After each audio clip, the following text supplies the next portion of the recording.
Good morning, student. Today, I am Sharmila, SS teacher in Suraj School, Mahendragarh. Today, we are going to discuss part number 5th, resources and development.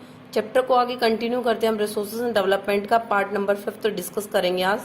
Topic होगा first topic is conservation of resources. First topic is conservation of resources. Last video में जो भी हमने पीछे video भेजी आपके पास, जो आपने उसमें डिस्कस किया होगा, जो अलग अलग प्रकार से आपने देखा होगा और उसमें आपने पढ़ा होगा कि टाइप्स ऑफ रिसोर्सेज, रिसोर्सेज की डेफिनेशन है, रिसोर्सेज का किस प्रकार से ओवर यूटिलाइजेशन हो रहा है, टाइप्स ऑफ रिसोर्सेज, ये सारे. ठीक है. एंड आज टुडे जो हमारा टॉपिक होगा कंजर्वेशन ऑफ रिसोर्सेज.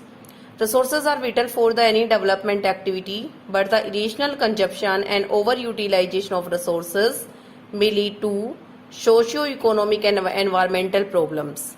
जैसे आपने पीछे भी डिस्कस किया था, क्या डिस्कस किया था हमने कि अगर हम ओवर यूटिलाइजेशन करेंगे रिसोर्सेज का तो इससे बहुत सारी जो हमारे पास बहुत सारी एनवायरमेंटल प्रॉब्लम्स क्रिएट हो जाएंगी, दूसरी प्रॉब्लम्स क्रिएट हो जाएंगी. To overcome these problems, okay, to overcome these problems, resources conservation at the various level is important. Resource planning is very important. This had to the main concern of our leader and thinker in the past. जो हमारे पास के कुछ leader थे, thinker थे, उन्होंने भी इस बात के बारे में काफी सोचा समझा. गांधी जी वॉज वेरी, गांधी जी कहते हैं इसके बारे में कुछ ज्यादा ही क्या थे, इसके बारे में उन्होंने अपने आइडियाज दिए. गांधी जी की जो स्टेटमेंट आती वो क्या थी? There is enough for everybody need and not for any body greed. He placed the greedy and selfish individual and exploitative nature of modern technology as a root cause for resources depletion. Mahatma Gandhi तो जो totally कहता है जो new technology है उसको resources के over utilisation का एक मेन रीजन मानते थे. महात्मा गांधी मास प्रोडक्शन के क्या थे? अगेंस्ट में थे. He was against the mass production and wanted to replace it with the production by the masses. बल्कि ज्यादा लोग मिलकर क्या करें? प्रोडक्शन करें, ना कि अकेला जो पर्टिकुलर इंडिविजुअल पर्सन वो ज्यादा क्या करे? प्रोडक्शन करें. ये फिलोसफी किसकी थी? महात्मा गांधी की. तो I repeat again, there is enough for everybody need and not for any body greed. He place the greedy and selfish individual and exploitative the nature of modern technology as a root cause for resources depletion at the global level. He was massed against production and wanted to replace it with the production by masses. Okay, तो ये total हमने पढ़ा resources के conservation के बारे में, महात्मा गांधी के ideas क्या थे. अब हम पढ़ेंगे कुछ इंटरनेशनल लेवल पे जो रिसोर्सेज की कंजर्वेशन की किस किस प्रकार से बात की. At the international level the club of Rome advocated resources conservation for the first time in the more systematic way in 1968 में. सबसे पहले रिसोर्सेज जो इंटरनेशनल लेवल पर रिसोर्सेज की कंजर्वेशन का एक सिस्टमेटिक तरीके से जो इनके बारे में बात की गई वो 1968 में.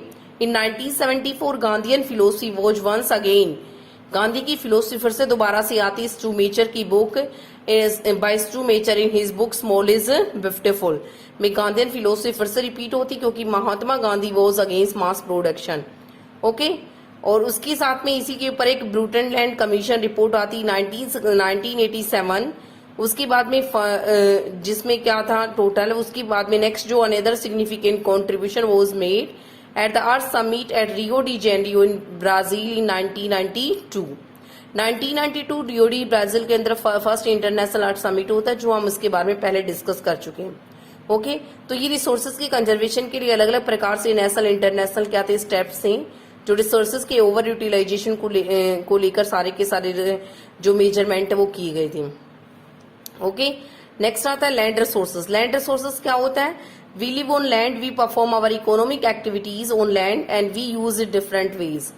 Land is natural resource of outmost important is for the natural vegetation, wildlife, human life, economic activities, transport, mountain system.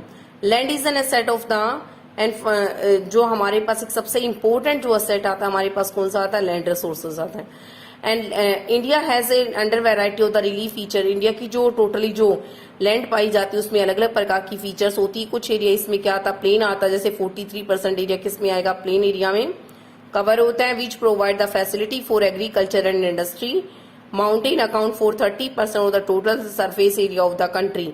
Mountain जो टोटल एरिया का जो कवर करते हैं वो 30% एरिया किसका कवर करते हैं? माउंटेन कवर करते हैं. 27% area of the covered by the plateau reason.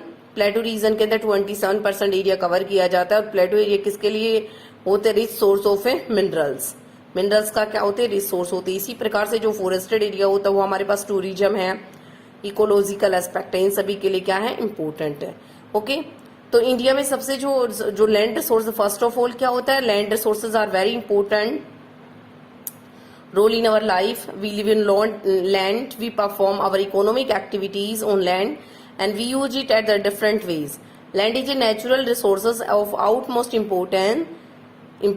It supports natural vegetation, wildlife, human life, economic activities, transport है, communication system है. Land is an important asset and it is used important for to use the available land for the various purpose with the careful planning. अलग अलग प्रकार की careful planning तरीके से हम अलग अलग प्रकार के रिसोर्सेज का क्या कर सकते हैं? यूज कर सकते हैं जो हमारे पास लैंड रिसोर्सेज हैं। India has a under variety of the relief feature namely mountain, plateau, plain and island. About 43% of the land area is plain which provide facility for agriculture and industry. Okay, जो 43% land area plain में cover होता है, जो agriculture की facility provide करवाता है, metro है, railway है, इंडस्ट्रीज हैं।